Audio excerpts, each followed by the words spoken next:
Okay, everybody, so today what I want to do is I want to get us going and set up to run Fusion on the iPad. So the first thing that you're going to do is make sure that your mouse is plugged in and make sure that you can see your mouse icon on the screen. Now, I'm going to give you some other settings to work on as we go, but for now, I'd like you to make sure that you go into Self-Service app and download the District 214 portal, which I'm going to click on right there and have this thing pop up. Okay, so it's going to ask you to log in. My account already remembers me, and you're going to type in your password and log in. So this should be the password to your District 214 email first. So then, as you can see, it should be running and loading, and it's going to run this virtual machine. We're going to be picking on the PLTW list of programs. Click on Autodesk. Another window is going to pop up, and we are going to click on Fusion, and it's going to start reserving our session. So what I'm going to do in the background, I'm going to click on the home button on my screen with my thumb, and I'm going to mess with my mouse settings because this can really help you. I think that it's still loading in the background. We'll see. Let's check. Yeah, it's still doing a thing. Perfect.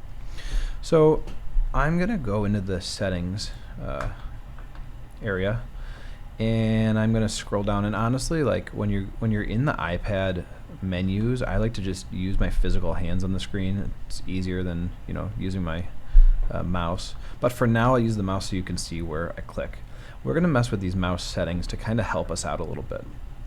So if you go to accessibility, which is right here, and then you go to touch over here, okay, and hopefully you can hear me clicking.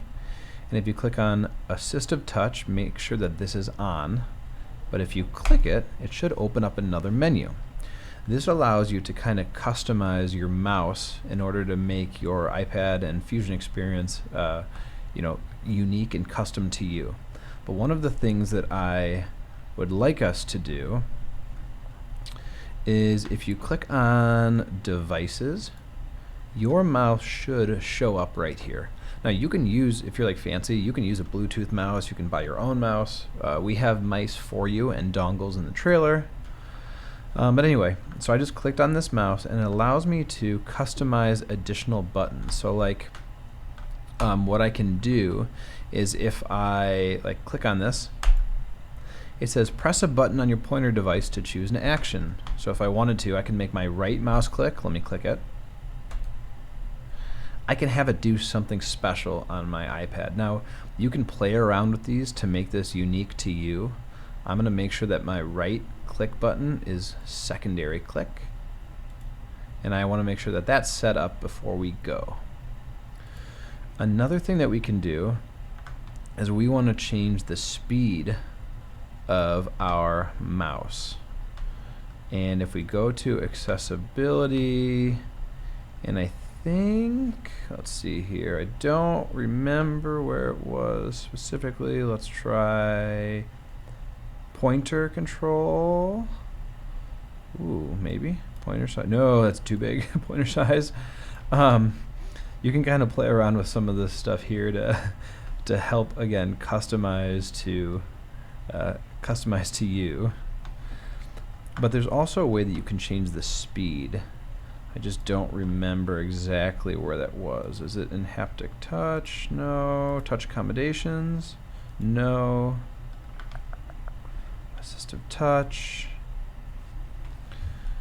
No. Devices. I don't know. We'll find that. We'll find that later on.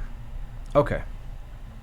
So what we're going to be doing now is we are going to be closing out of the settings window and opening up our portal again.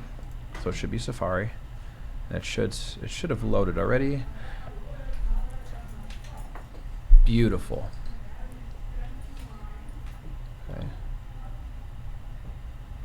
Wait for this thing to kind of pop open. Now again, this whole year, if you're using the iPad with Fusion, I know it's going to be frustrating, but we're just going to do the best we can to, work through it. So we're going to log in here. One of the things that we've learned is sometimes it doesn't want to type for you. You cannot use this keyboard while it's in full screen, so make sure that it's not in full screen mode. So I'm going to type in my Autodesk account email. It should be the same as your own email, but some of you guys do some funky things when you sign up for this. Type in your Autodesk password, click on sign in, and Fusion should open up. Again, we have to give it a little bit of patience.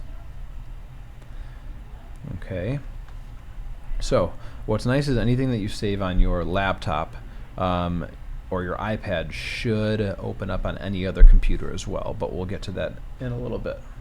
Okay, so here's a couple things that we've learned over the past couple weeks as funky things with the iPad. So if you want to play around with your screen size, okay, if you click full screen mode, which is this button right here, it will go into full screen mode and it'll look great. However, for some reason, your physical keyboard that you have does not work. So instead of working in full screen mode, because you're going to need your keyboard a bunch, I'm going to come up here, close that, and I can change the resolution of my screen by going over this gear, clicking on screen resolution, and picking any of these. So if you have really good eyes, you can do this, you can do this 1920 by 1080, and we'll wait for it to resize. This kind of fits more things on the screen here, but it's really small. I might try working like this. If you want it to be a little bit bigger, we can go to screen resolution, go to 1280 by 720, okay, and things get a little bit bigger for us to see, and you can keep going down and trying different sizes. This is just going to be customized to you, okay? So if you are at this screen, we are in good shape. You should have your initials up in the corner. You should, if you click on the waffle iron over here, be able to see your past projects. Okay, so make sure your name is up here. If you click on the house, you can kind of see all these different things. Here's my sample shapes folder. I double click, and I double click on this part that I was just playing around with. It should open up. So you just give it a second to load, and perfect. This is good. So I think that's going to be it for this video. When you're done creating your parts on Fusion, it's really important that you come up to this little icon right here, this person, and just click on, it wants to go away, end session, and you should be done. That is how you access Fusion on your iPad. Thank you guys for watching, and we'll see you next time.